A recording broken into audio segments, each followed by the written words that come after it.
Santo Papa, mga sangkay ng mga Katoliko sa Vatican, nagsalita na po sa ginawang opening na nag-viral nga po doon po sa Paris Olympics.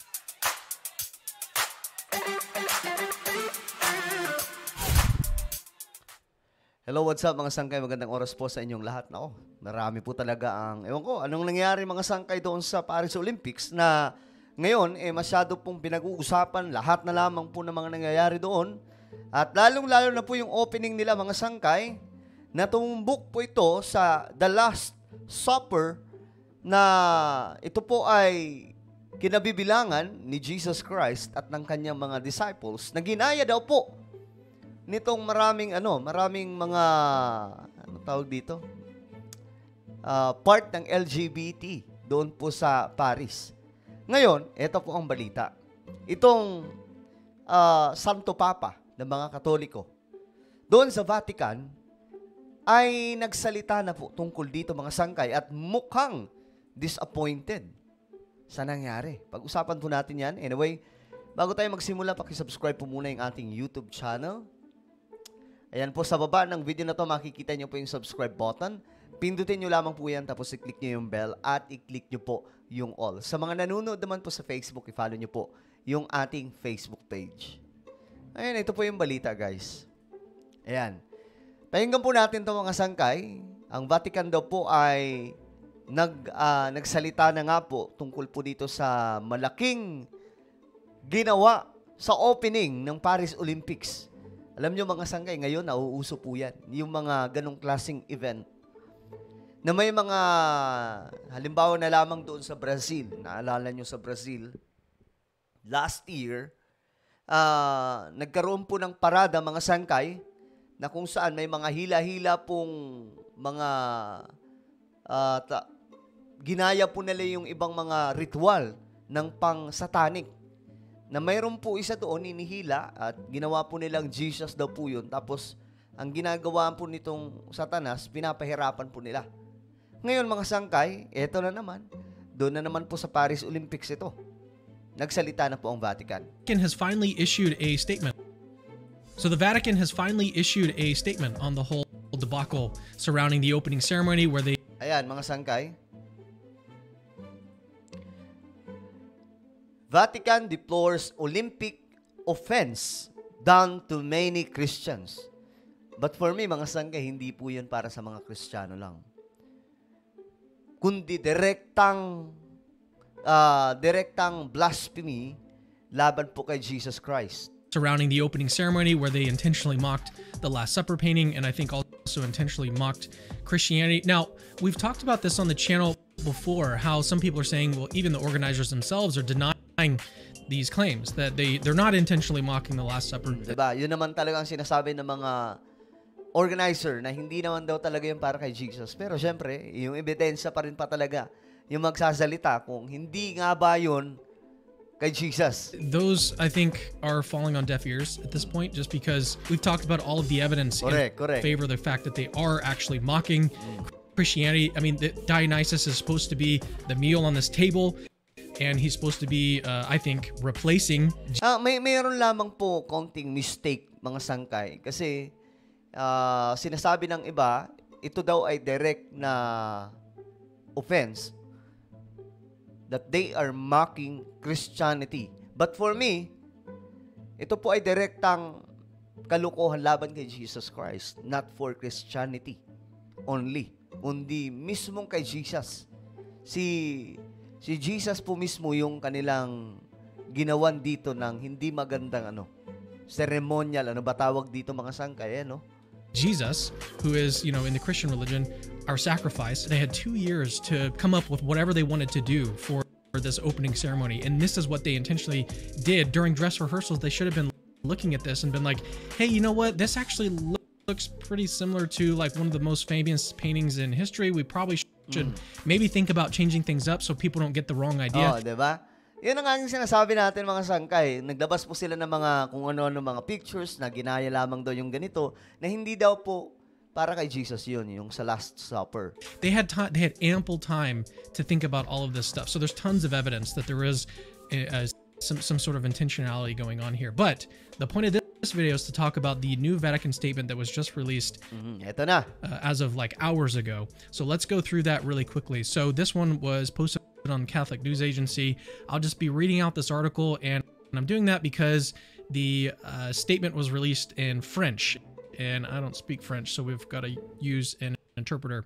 All right, so in response to the July 26 Paris Olympics opening ceremony that mocked the Last Supper, and after the French bishops and other Catholic and world leaders decried the display, the Vatican on Saturday issued a statement denouncing the scene, which is very good. In a brief statement emailed to journalists in French, the Holy See said, quote, "It was saddened by certain scenes at the opening ceremony of the Paris Olympic Games and cannot but join the voices raised in recent days to deplore the offense done to many Christians and believers of other religions." Very, very happy about this.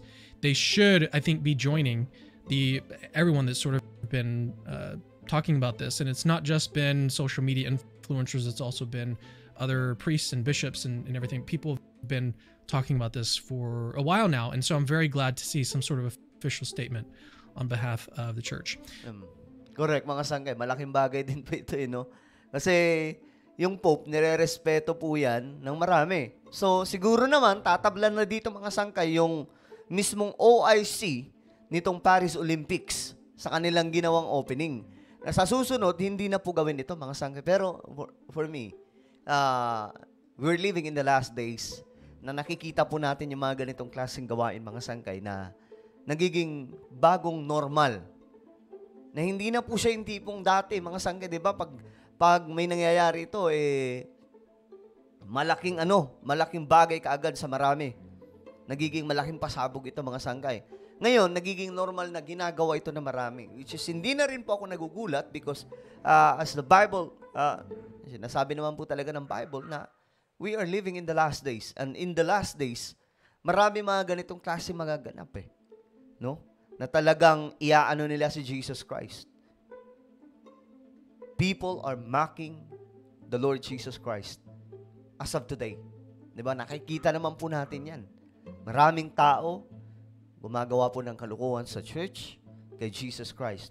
Kagaya po nito, mga sangkay, nasa malaking platform po yan. Paris Olympics po yan So, really curious here, though. I'm curious who they mean by believers of other religions. They could be meaning Islamic believers who also revere Jesus and Last Supper and all that. So they could be referencing that. They could also just be referencing, I guess, maybe believers in pagan religions, including believers in Dionysus. I'm not really sure who they're referencing here. To continue the quote here, in a prestigious event where the whole world comes together around common values, there should not be illusions ridiculing the religious convictions of many people. This is something I've pointed out, and it seems so obvious. And it just boggles my mind that this somehow escaped them, especially on the hypothesis that it wasn't intentional. Like, how did you miss this? And the whole point is to bring people together, and yet you're doing this thing that, well, I think is clearly mocking Christianity, but even on their terms and what they're claiming, it's still just like very negligent, and just they should have put a whole lot more thought and care into this whole thing if that's what they want to claim. But all right, let's continue here. So the controversial scene, part of the 1.5 billion euro Grabe, no? Ayan, no? 1.62 billion US, ano to 1.5 billion euro. To kick off the 2024 Summer Olympics featured drag queens portraying the apostles and a self-proclaimed lesbian DJ as Jesus in what appeared to be part of a fashion show, apparently mocking Dito sa atin, ang gumagawa niyan, di ba, si Pura Luca Vega. Mga sangkay na naging malaking issue din po yan. Pero ang good thing lang, kasi sa panahon natin ngayon, marami po ang nakakaintindi kapag blasphemy against God ang ginagawa, mga sangkay, nitong mga taong kalapastangan na ang ginagawa kay Jesus Christ. So, marami kaagad na nag-reply, nag-express ng pagka-disappoint. Leonardo da Vinci's famous painting. So the Vatican concludes its remarks by saying this: freedom of expression, which is obviously not called into question, so they're not saying that freedom of expression is a bad thing. They say it finds its limit in respect for others. Now, this seems relatively like a pretty good moral principle. Like, if you're going to express some sort of message, or if you're going to try to Kaya sinabi, freedom of expression, which is obviously not called into question, finds its limit in respect for others. communicate something to other people, then do it in a way that is respectful. That's basically all that it's saying. Some people might actually respond to this and say, well, sometimes it's okay to disrespect other people in case you've got like a really good reason to do it. Okay, so for example, in the case of Jesus and the cleansing of the temple, like he didn't necessarily respect the people that were like in there trying to exchange money and stuff, but he nevertheless had like a really good reason to do that. So then the question would be though, is what good reason did the Olympic organizers and Thomas Joly and what reason did they have to mock Christianity and mock the belief of 2 billion Christians across the globe?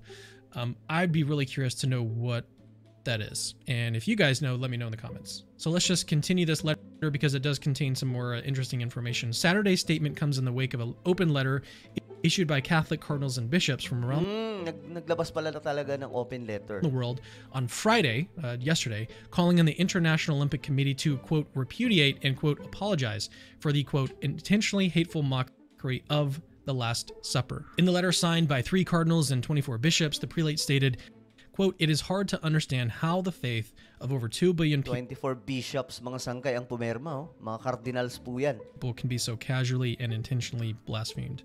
Amen. So, Ayan nabanggit dito mga sangkay, blasphemy. Tama naman, mga sangkay. Buti nabanggit po ito kasi talagang hindi magandang ginawa sa opening, mga sangkay. Blasphemy. Yun po yung nakita ng maraming mga bishops from Catholic Church. Ito mga matataas itong opisyal ng Vatican, mga sangkay, na sama-samang pumirma sa ginawa pong kalokohan doon po sa Paris Olympics. Well, ano po ang inyong opinion tungkol dito? Just comment down below. And now guys, I invite you please subscribe my YouTube channel, Sangkay Janjan Daily. Hanapin niyo po ito sa YouTube. Nag-upload po dito ng mga vlogs.